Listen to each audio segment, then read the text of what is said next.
Hello and welcome back to the Purple Cloud podcast.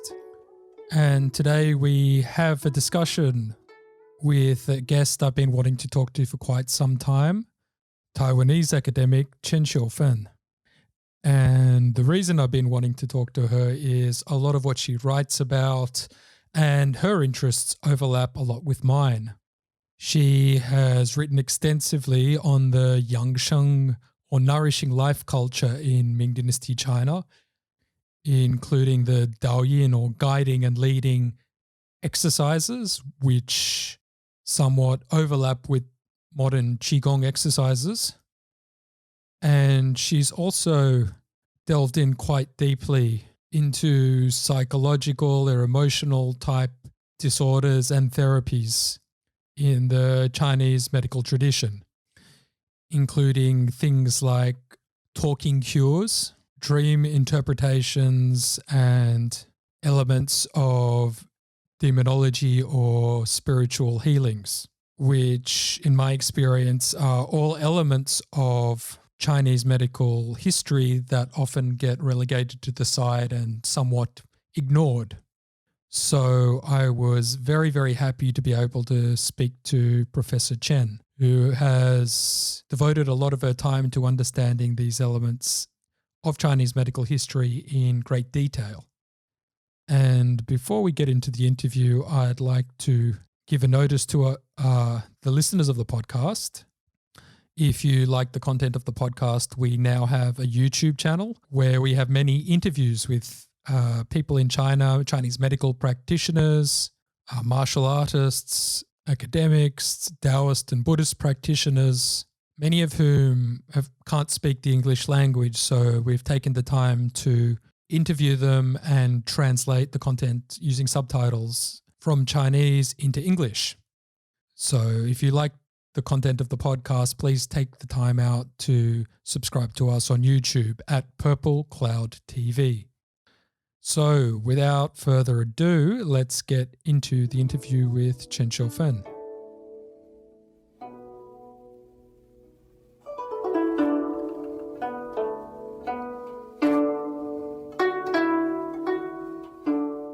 Welcome back to the Purple Cloud podcast, and I'd like to welcome Professor Chen Hsiu Fen to the podcast today. Welcome, Professor Chen. And I've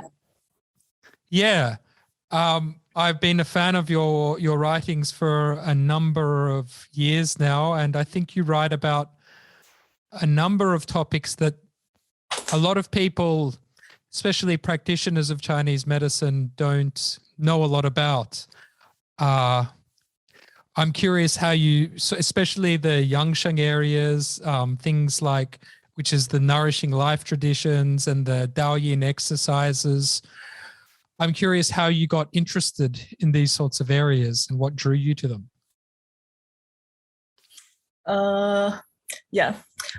Actually, I came across the topics of Yangshan and the Gao Lian just by chance. When I was a PhD student at the SOAS in London, my research interest was mainly on the history of madness in imperial China. Thanks to Michel Foucault's inspiration. Soon after graduation, I returned to Taiwan and start teaching in university. I teach both medical history and cultural history about Ming China. I found that some Ming scholars' works on Yangshan could be interesting for a survey for the art of maintaining health and prolonging life. It would complement my understanding of the medical history as a whole. Yeah. Okay. I'm not sure if I answer your question. Yeah. And do I need to mention about something I have learned in my daily life about Yangshan and Chinese? Yeah, I'm curious. Did you? I do. Actually, I started learning Chinese medicine when I was an undergraduate student. I learned Chinese method Zhongyi in a club, students club. And some of my teachers were very famous doctors of Chinese medicine in Taiwan. So to some sense, I'm quite familiar with the knowledge of Chinese medicine, not only in the historical sense, but practice. For example, I learned acupuncture, massage, and how to prescribe recipe, etc. And for improving my health rhythm, I have been practicing Tai Chi Chuan over a decade. And at home, I also do kind of an experiment for food therapy. For example, to combine some cooking with the herbs for treating certain kinds of disease. I found that it's kind of a daily life tactics. I found that ginger and the spring onions are somewhat useful to relieve the symptom of a runny nose. And I also do massage for myself and my family when they feel something wrong with their muscles or bones or joints. And these are what I do in my daily life. Okay. Do you ever take, because you study a lot of the Ming dynasty texts, especially with the Yangsheng text, do you ever take anything from those and try anything you've come across from these old books and put them into your life, or not so much? Yes, I did. I think Gao Lian was a very interesting case because in his book he mentioned a lot about the equipment or the tools for tea ceremony. I also love tea drinking in my life. And for Ba Duan Jin, I have ever tried, but for meditative sitting, it's very difficult to me because I couldn't sit that long. I always feel very my back pain, and I just couldn't do sitting 静坐. This is the most challenging Yangshan techniques for me. It's a tricky one. But you mentioned Gao Lian, and maybe you could explain, because I think that's how I came across your work before that, but I really dived in deep because you're really the only scholar who explored him in a lot of detail, I think, and especially his Yangsheng Nourishing Life techniques. Maybe you could talk a little about who he was and the book he wrote, especially the Zunsheng Bajian. I think that no least than me. Because you have done some work on Gao Lian.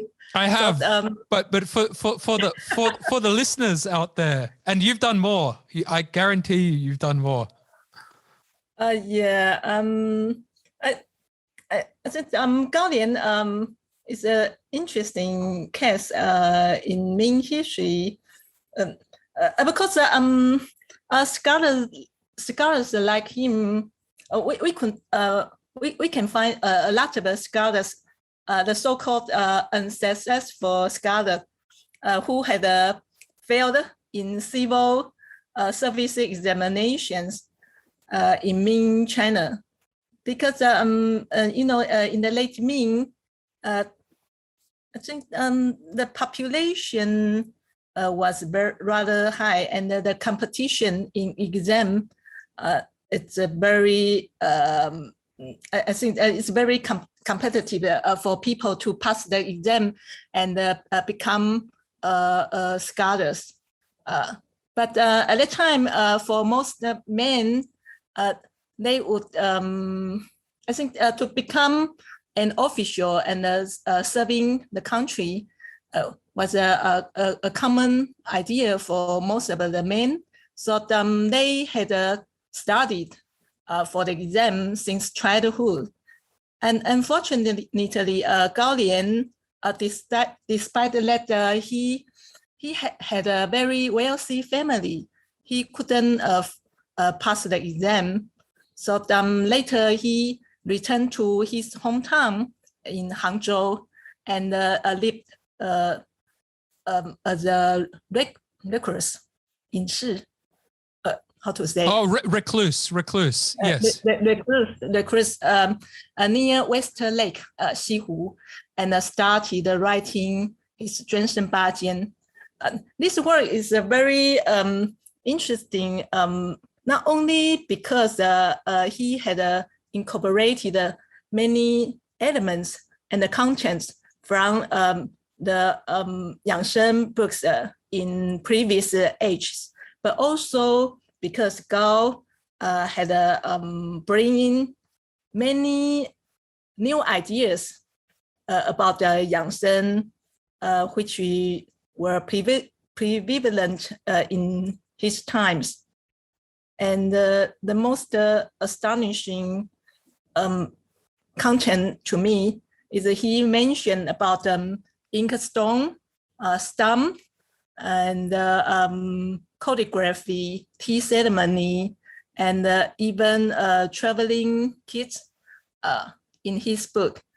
Because usually you couldn't find this kind of topics in other contemporary books on Yangshan. So I think that he was kind of a landmark in the history of Yangshan, not only in Chinese history, but also in Ming history. And what are some of the things, I'm curious, from the tea ceremony side of things that you've brought into your everyday life? Actually, mine is not kind of a ceremony. Oh, okay. Yeah, making tea is quite in a simple way. Mm-hmm. But I'm surprised to see that Gao Lian just discussed in a very detailed way how to, for example, how to get the water, what kind of water a ceremony requires, and what kind of teapot, cups, and the procedure to make tea looks so complicated. Okay. So they also convinced me that his family would be very, very rich, so that he could find so many very gorgeous and very expensive equivalent for tea. And also ink stones. I asked my friends who are doing the history of art history, and according to her, the ink stones displayed in Gao Lian's book look very distinctive. I mean, it's not a normal people could afford. So I think maybe Gao Lian deliberately to show his taste and his very his very good knowledge about the materials for a scholar's life in their daily life. And so what he was kind of, you said the landmark was that he came from this quite affluent family. So rather than just, repeating the older Yangsheng books, which he does do, he brings in this maybe from a rich family, these sort of elements and these beautiful artworks and these sort of leisurely pursuits he sort of adds into the Yangsheng culture. It's, and how did this have an influence in the Ming dynasty of the culture at the time, do you think, in other Yangsheng works? I think maybe they might be the group of scholars in which people share the similar interest together. But I think the way I regarded Gao Lian's position is not his influence, but his reflection of the contemporary fruitful and rich material cultures in the late Ming. Gao was a good example to show that a scholar in the late Ming was deeply influenced by the material life at that time. So it made his work so unique when comparing to the Yangshan works by earlier religious priests or medical practitioners. Yeah. And I mean, he's influenced. I'm curious as well to ask what was happening in the Ming Dynasty, Jiangnan region, because it seems that's where he sort of published his work, but there was a lot going on there in the medicine field, a lot of influence from the Sanjiao, the three religions, Taoism, Buddhism, and Confucianism. And I'm curious just to step back, if you could step back from Gao Lian and just talk a little bit about what was happening in this Jiangnan region, because it seems there was a lot going on and a lot of these different fields were sort of melting and blending in together. Mm-hmm. I think since the antiquities, Jiangnan was a center for self-cultivation for becoming immortal. Do you know Ge Hong? Yes. In Jin dynasty. Actually, Ge Hong was based in maybe Maoshan or in Jiangsu province.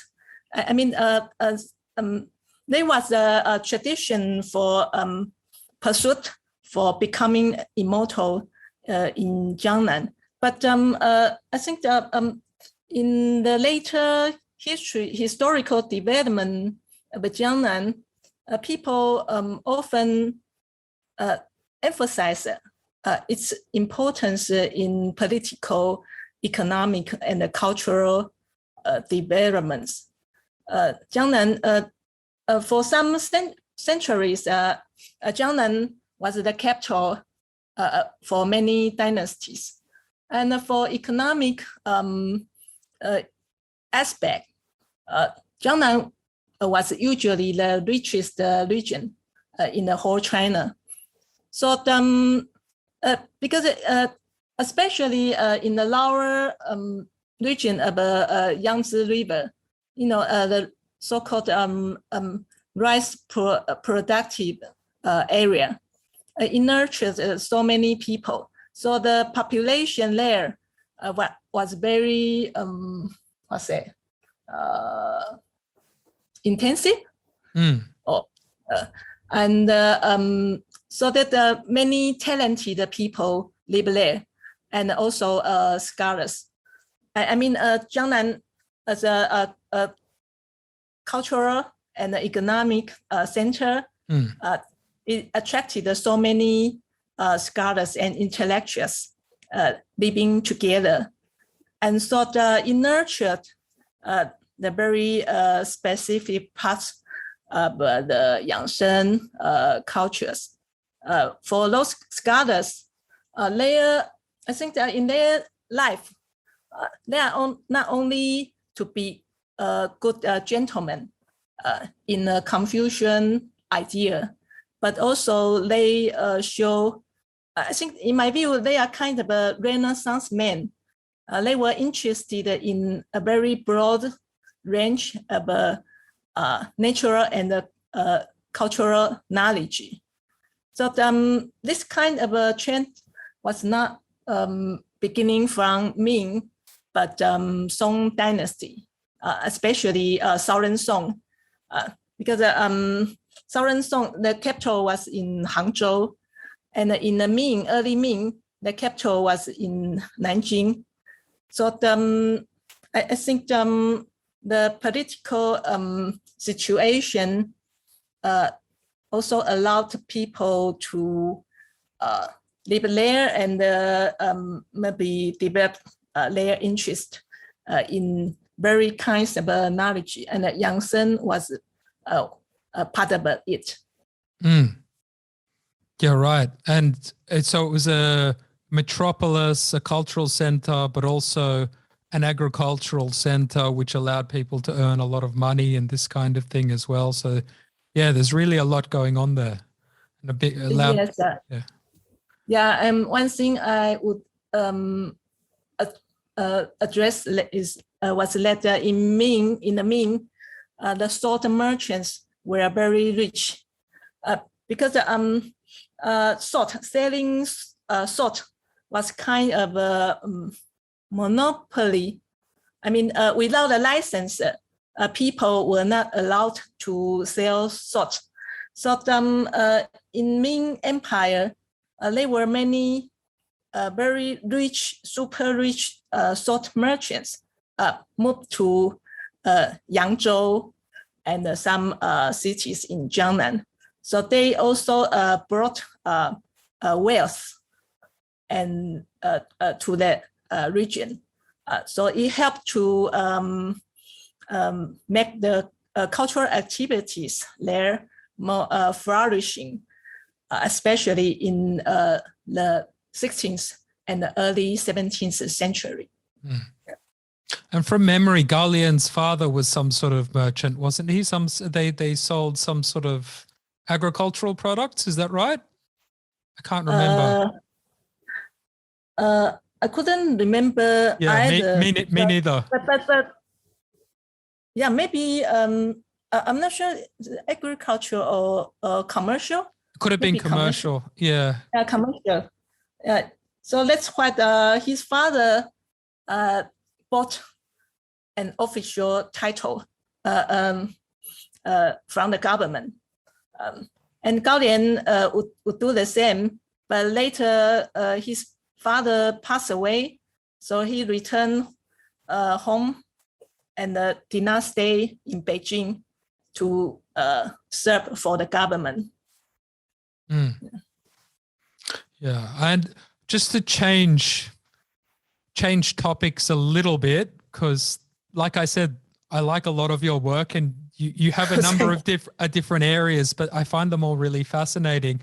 And I know you started your PhD on this idea of like madness in China and the idea of, I guess, forms of Chinese psychology. And one of the essays I really loved was your book on, I think it's called Psychiatry in China or Psychiatry in China, when you talk about the talk therapies that developed, I think a lot in the Song dynasty, they started to develop a lot.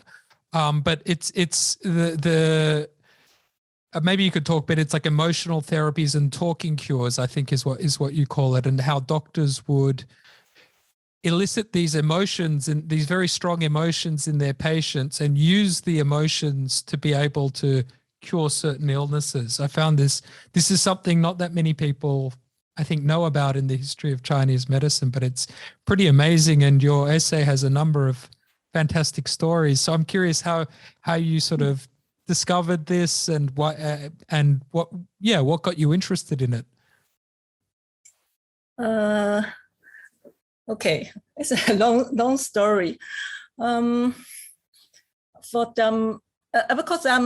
nowadays people, when we talk about talking cures, people would think about Freud. Yes, very much. Actually, the title was given by my friend Howard Zhang, the editor of the book volume, because I told him that I worry that the people would misunderstand that I were talking about China's Freud, but actually not. What I tried to do was to find out some evidence about that the doctors in Imperial China did pay attention to the emotional aspect of patients' illnesses. And not only using drug therapy as the major treatment, they also tried to take the emotional therapy into account. So some of the doctors did use the kind of tricks for manipulation of patients' emotions, and the methods work sometimes. So in medical books and their medical case records, case stories, and I find some evidence. So that was why I could write down this piece of work. And actually, in the process of writing, I had lots of fun because during the doctor and the patient encountering, there were many kind of situations. Sometimes the doctors should play tricks, for example, to cheating the patient in order to achieve the aim of healing, and they did succeed, but sometimes they fail, and but usually the unsuccessful stories were not recorded into the medical books. And but anyway, do you have it? I don't think you mentioned, because I know you. One of the big doctors was Zhang Congzheng, but they're all successful.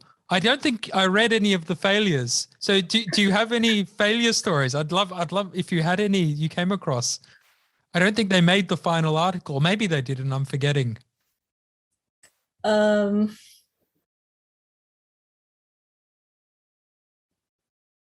me think about it. Okay. Anyway, as what I said, I think that the people intended to record the successful stories rather than failure, because the kind of medical words, the main purpose to compile medical words is for promotion of the doctor's fame. So if they mention something they had done wrong, then the patients would not believe in them. Yeah. So that's why we only see one side of the story rather than the other side. Do you have any? And for some stories, I'm also curious that if the patient find out the truth, will they kill the doctors later? If they found that they had been cheated by and manipulated by the doctors, what will they think of? For the listeners out there, maybe you could give an example of this kind of manipulation, because some of them are pretty strong. It's very strange behavior and elicit like very strong reactions from the patients. Do you have a favorite one, or something that can give the listeners a good example of these sorts of stories? I think the most impressive stories are two. The first one was done by Zhu Zhenhen. A lady whose husband had traveled far away for over 5 years or 3 years, for a long time. And the lady was suffering from lap sickness. And the treatment, the doctor, in order to treat the lady, the doctor tried to make her angry. And she told the lady that she had an affair with other men, which was not true. So the lady became very angry, and but it's very kind of a magic. Then her many symptoms of her illness just suddenly recover. So this is kind of a miraculous treatment.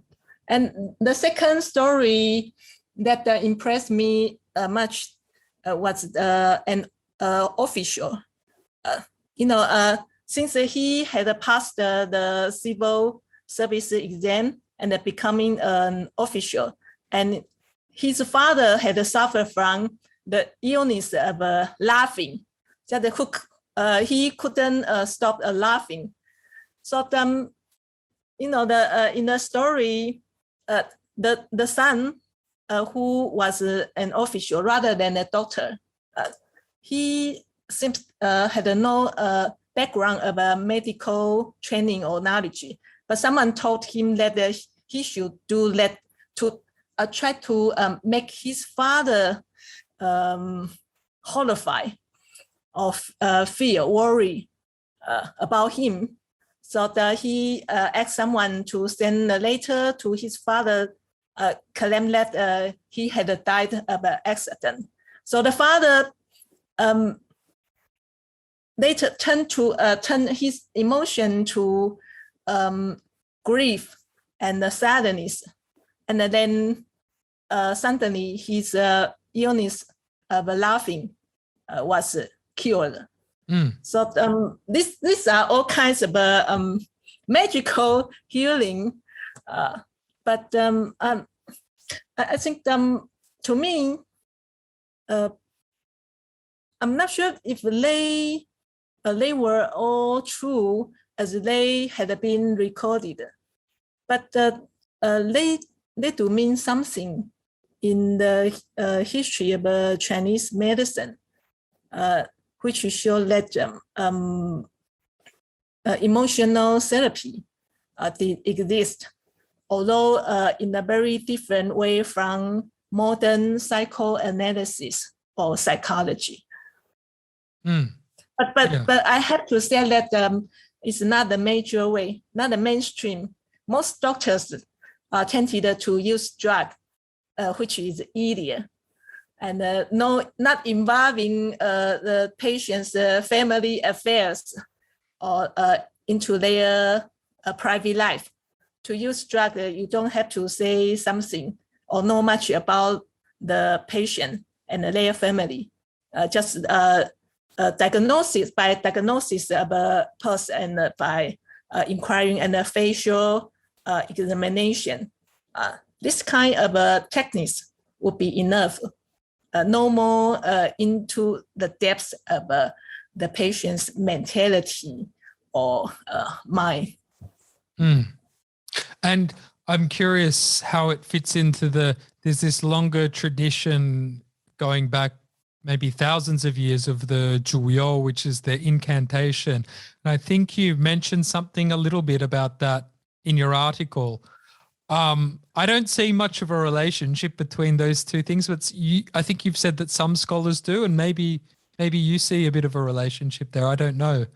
But I'm curious as to where you see that fitting in. Yeah, I think because I'm not the first one to explore the topics about Zhuyo, Chinese history. Someone had done some works so far, but what I discovered was the changing conception of Zhuyo in Ming China, because in early time in the antiquities of Chinese history, people regarded Zhuyo as a kind of a ritual therapy. That is, by prayer, people learn to know the causes of a disease. Do you understand what I'm saying? Yeah. I think so. Does it It's relate kind of, a little bit more to, we'll talk about it more a bit later because you've written on it, but the demonic side of thing and a spiritual, it's a little bit like an exorcism or this kind of thing? yes. But for in a ritual, in a ritual or religious ritual by which people were informed the cause of the illness they had been suffer from, then it would be helpful for their recovery. That was the idea of 祝由.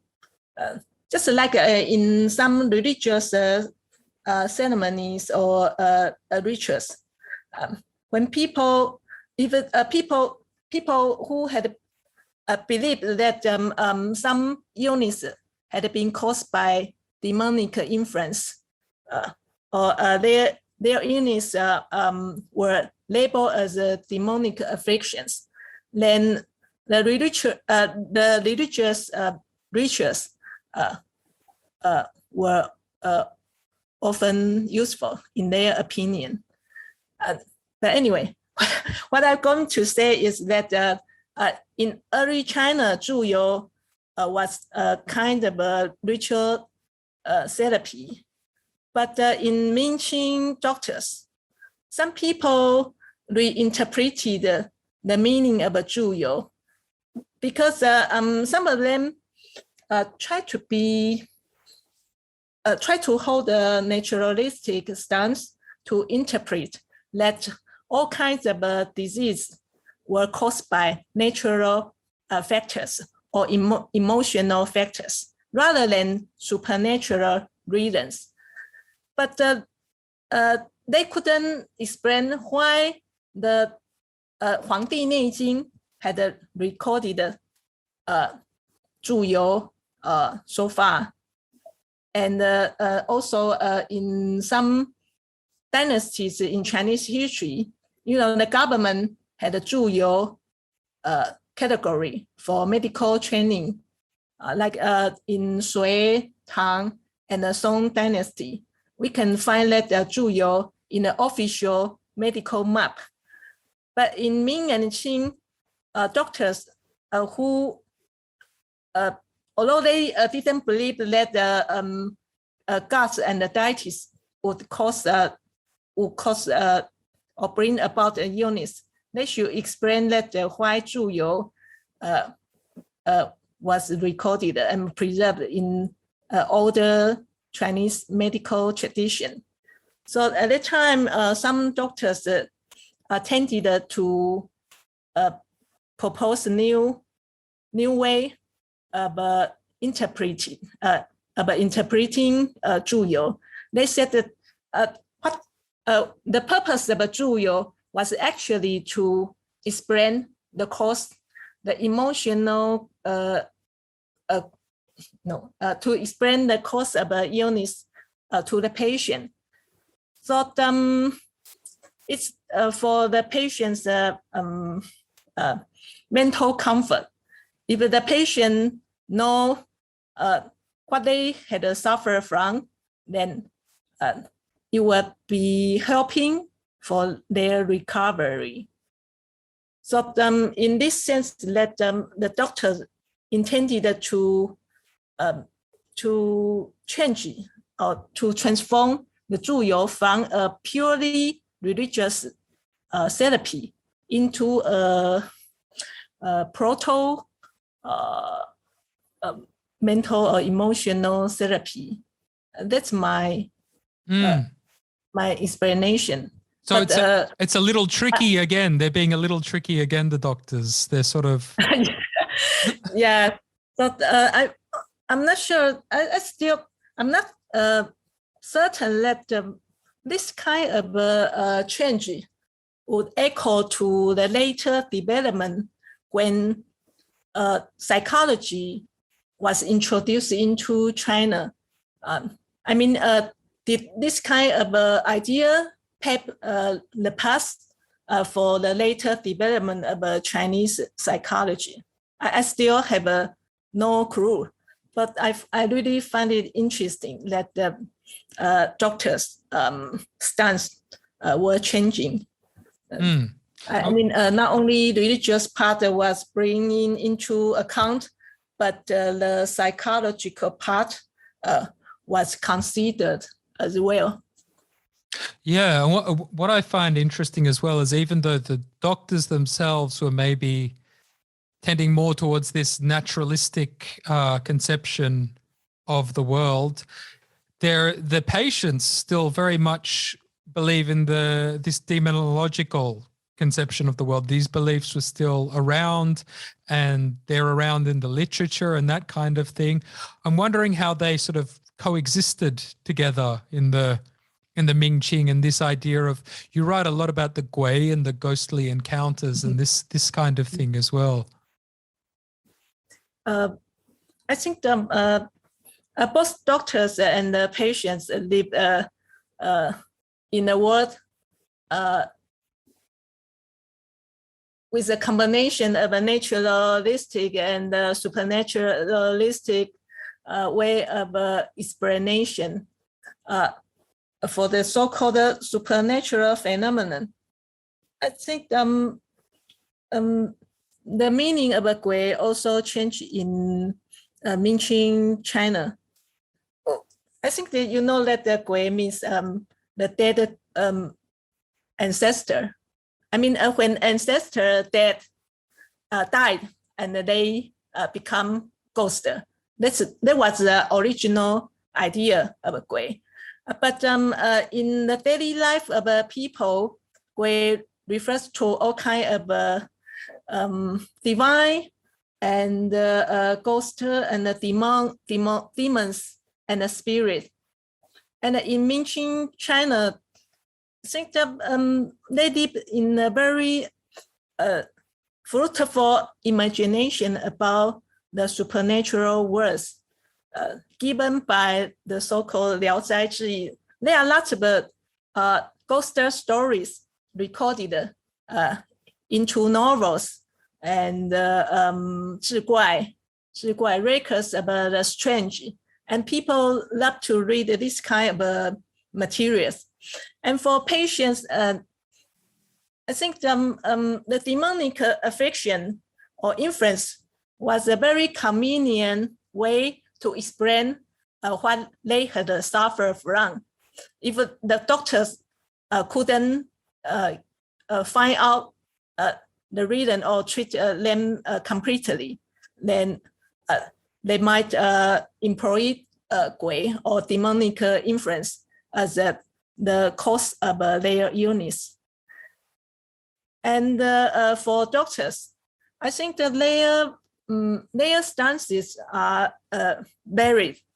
Some of them are very strong naturalistic believer, but some of them, in my view, seem very ambiguous.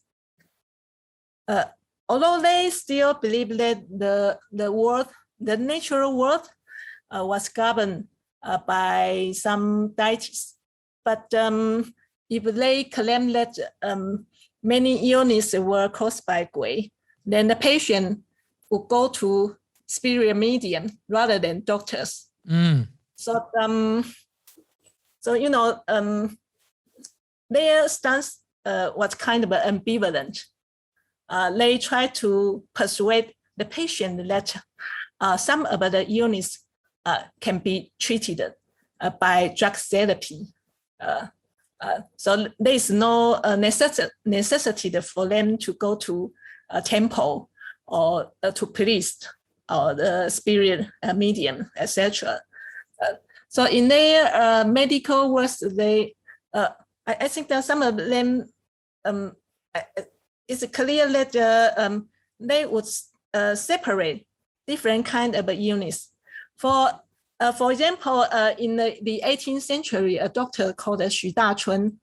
Xu Dachun said that if you had actually in daily life, most of the illness can be explained by naturalistic way, but there was indeed some very special cases caused by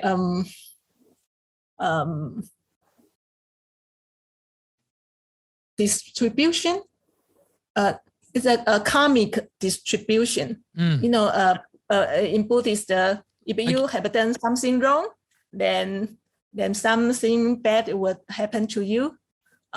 In Buddhism and Taoism, the so-called karmic retribution was very popular.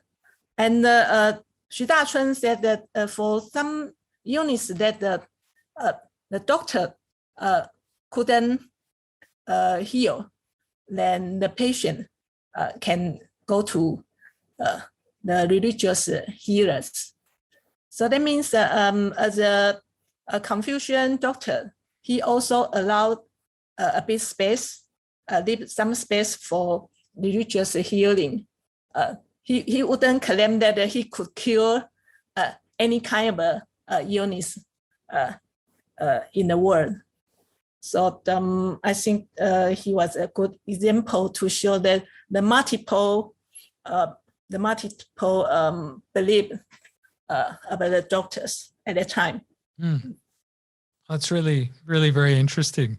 And that was relatively common. He wasn't the only one doing that kind of thing. There were some others who were a bit ambiguous about this line between the naturalistic and the I think it's the way to read the medical text. I mean, when reading what they said, I was always wondering that was it true or not, because sometimes the doctors say something deliberately to some people. I think especially the patient. So maybe he intended to persuade them something. He was not quite sure. But anyway, he should say something to them to convince them he was still the best one to treat their illness. Right. Yeah. Also, staying on the topic of the gui, the ghostly encounters, there's a lot of relationship between sleep and dreams and this realm of thing. I'm wondering if you could talk on that and what you've researched in that area. Because what I know were many from medical texts. In early China, medical theories suggested that people think that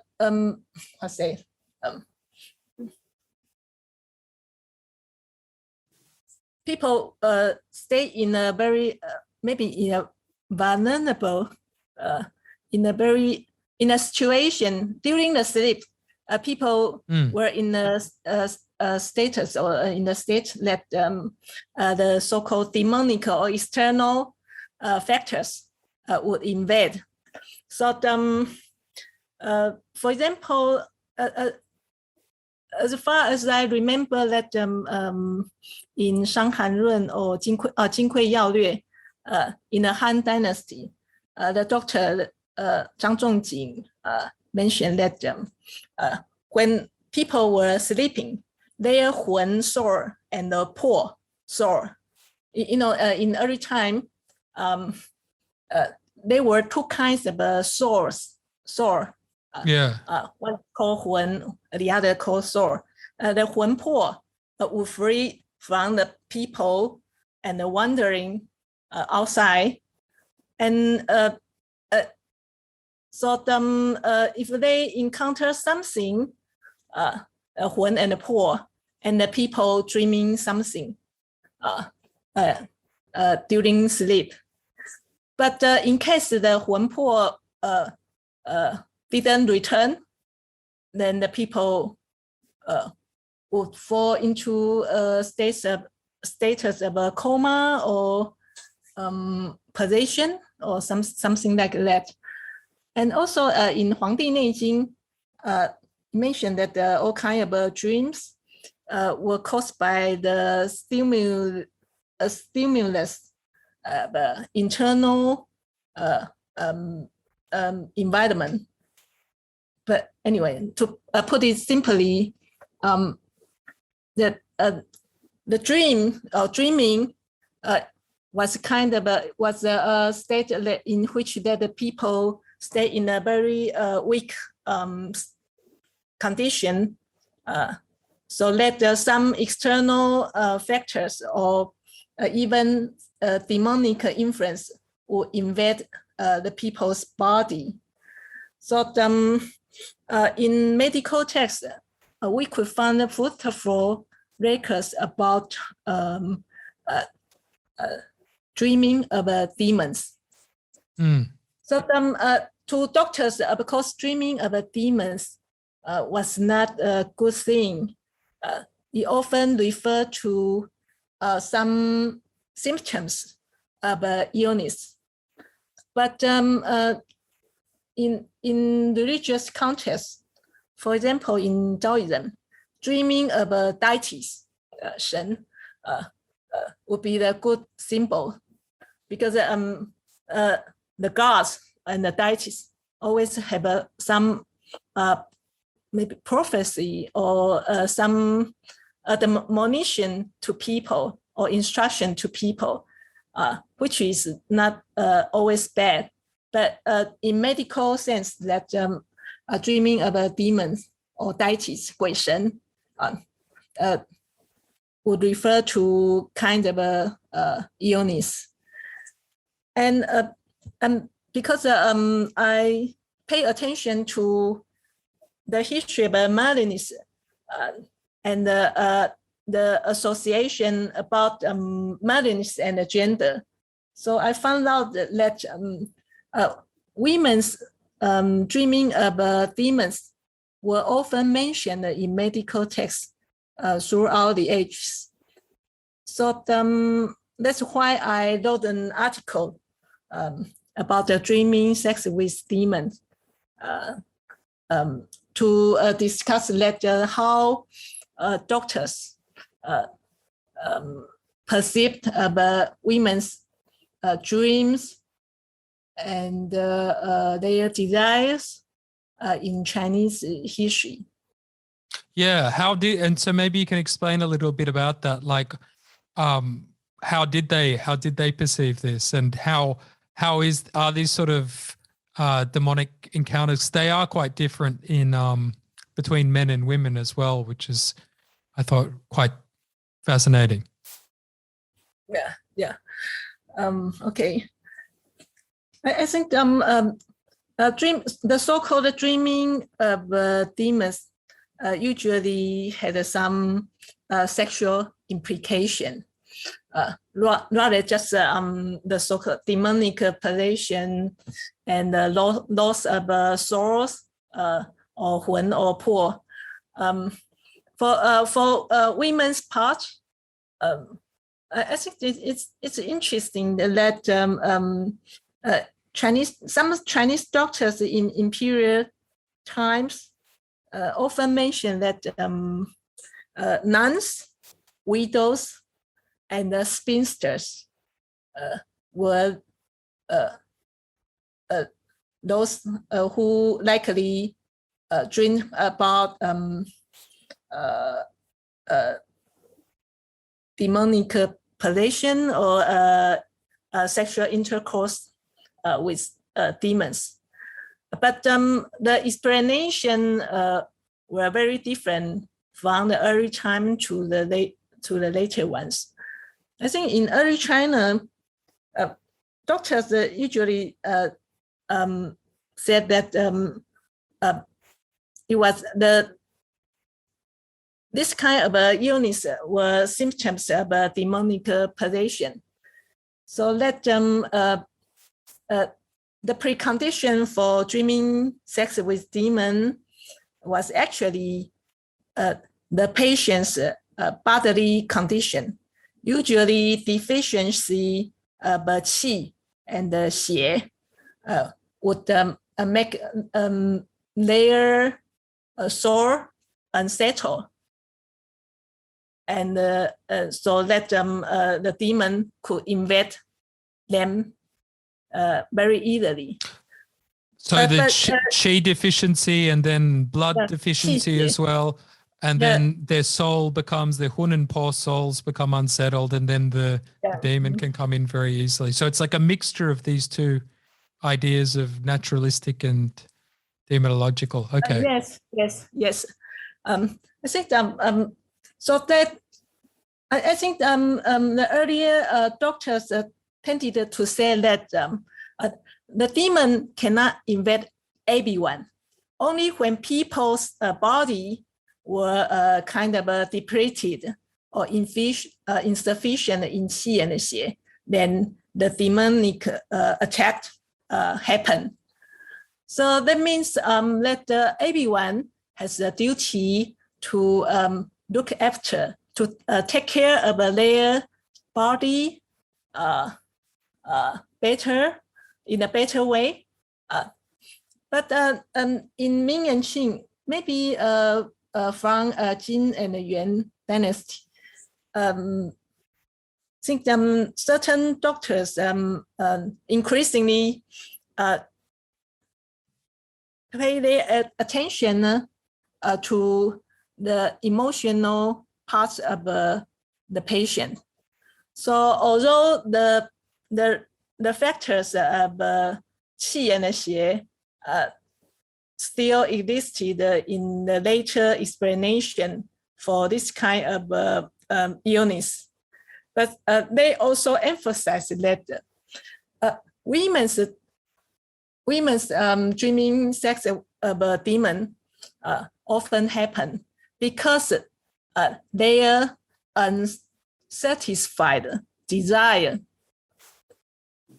So that's why the nuns, widows, and the spinsters were in particularly highlighted as the patient because of their lack of marriage and the proper sexual relationship. So in this way that I find it very interesting that the medical diagnosis not only reflected the doctor's medical knowledge, but also social values and the judgment that women should get married or had a proper sexual relationship. Yeah, and it's interesting because on the flip side, men are often pathologized, I think, in Chinese medicine for more excessive sexual function and this kind of thing. There's a bit of a difference there. I don't know if you agree with that from your readings, but I found it was interesting, the difference in the medicalization of the two genders there. I don't read a lot about repression of male sexuality being something as being a problem. And I'm wondering, like you said, how much of that is an actual medical issue and like trends in the genders, or how much of it is a social construct of how genders should be behaving. I don't know if you have any thoughts on that. I think the male part is of course also deserves attention, but that was not my major. No, sure. But just a bit short. I think that in my view, of course, men would dream of a demon or a spirit, or had a kind of a spiritual dreams. But I'm also wondering why the pre-modern Chinese doctors did not record many of these kind of stories. So maybe one thing was that their stories were usually represented in the terms of semen loss. I forgot the modern term, spermatoria, yes. Yes, spermatoria. Actually, this spermatoria was an important issue in medical texts, especially in relation to men's reproductive and bodily functions. But usually, the doctor just suggests that how men could avoid lose to lose their semen, but there were no stories about very detailed of dreaming sex of a demon or something like that. I still couldn't figure out why there was this kind of a difference between men and the women's stories. But there is one thing for certainty, that is women's illness, sexual illness, were usually caused by lack of proper sex, while men's problem were usually caused by excessive sexual desires. Yeah, that's really so interesting. For men, it's excess. For women, it's insufficiency. So that's the difference Chinese doctors made. I guess for the meantime, we need to put a question mark as to why that is the case. But yeah, I think on that note, maybe we can start to wrap up. But I've really enjoyed talking with you, and I've been wanting to talk to you and pick your brain for some time because I've enjoyed your articles really a lot, and they've helped me widen my understanding of Chinese medicine greatly. Yeah. So thank you so much. But I'm not sure if my talk is useful because my English is not very fluent. So sorry about it. Oh no, it's great. It's great. Yeah, I think it helped me. I learned a lot of new things, and I think it'll help a lot of other people out there as well. So yeah, thanks again. Yeah, thank you. And if you like to know anything more, please feel free to let me know. Okay, and maybe you could let the listeners out there know what you're working on at the moment. What I'm working on? Or on the future, if you have any plans on working on anything. I have several topics at the moment. The first one is meditative sitting in early 20th century China. Oh, great. Yeah, I'm studying a man called Jiang Weiqiao. He has published 3 volumes about meditative sittings. The first one was 因式止静坐法. In式止 was his pen name, and it was a manual for meditative sitting. First study published in 1914, and maybe sold for over 10 million volumes. Over 10,000 volumes to the readers. Very popular, and also some students, high school and university students at the time, just establish some societies and clubs for meditative sitting, and invited him to be the speaker. So anyway, there was a fever of a meditative sitting in 1910s China. So So now I'm studying how he incorporated the early ideas of 小周天, which was the microcosmic orbit. Yes. Yeah, that's how it's 小周 usually. 天, from inner alchemy 内丹, the meditative sitting, and I think one of his inspiration was from the Taoist canons, in which he mentioned 小周天, and the other part of his book was influenced by Japan, because in what way? During the Meiji and the Taisho period of Japan, Japanese were also crazy for meditative sitting.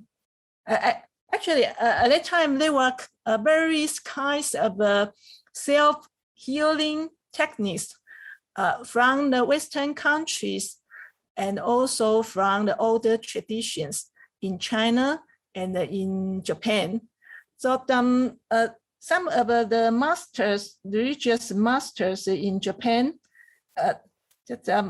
promoted the meditative sitting and attracted many people to practice.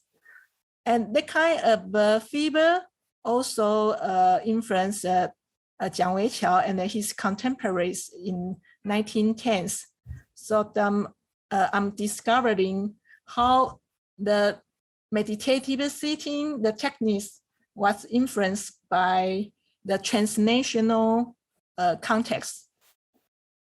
Oh, wow. But, in Japan, the story was kind of complicated. Actually, some of the meditative sitting techniques were deriving from China. So you see the early technique to Japan and then return to China again, and in a very different way. And Jiang Weiqiao just tried to combine both of them, and also he introduced a new psychology theory into the sitting. Oh, wow. So that's why I find the story very fascinating. So I'm writing an article now. That is one of my current projects. Oh, it's great. Something to look forward to. Yeah.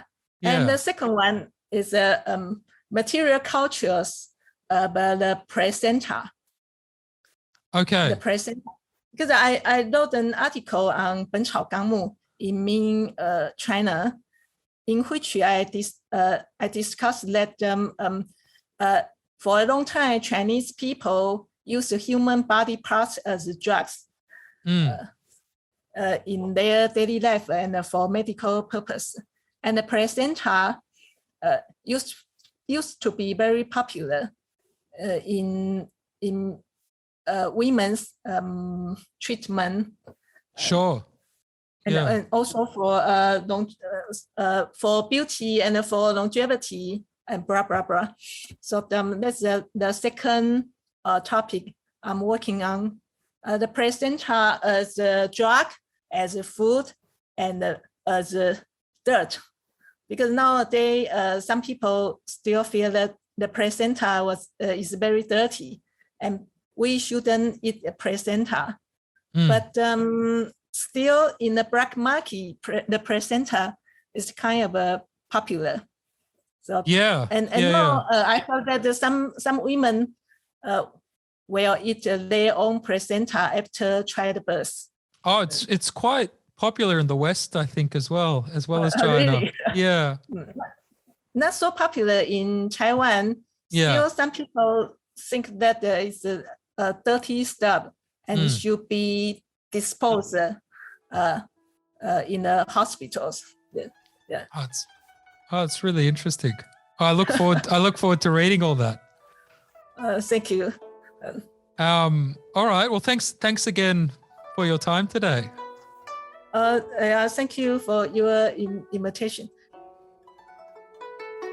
I'd once again like to thank Professor Chen for taking the time out to talk to us today. I greatly enjoyed our discussion together. And just a reminder to the listeners out there, if you like our content, consider subscribing to our YouTube channel, Purple Cloud TV. Thanks a lot, and I'll see you next time.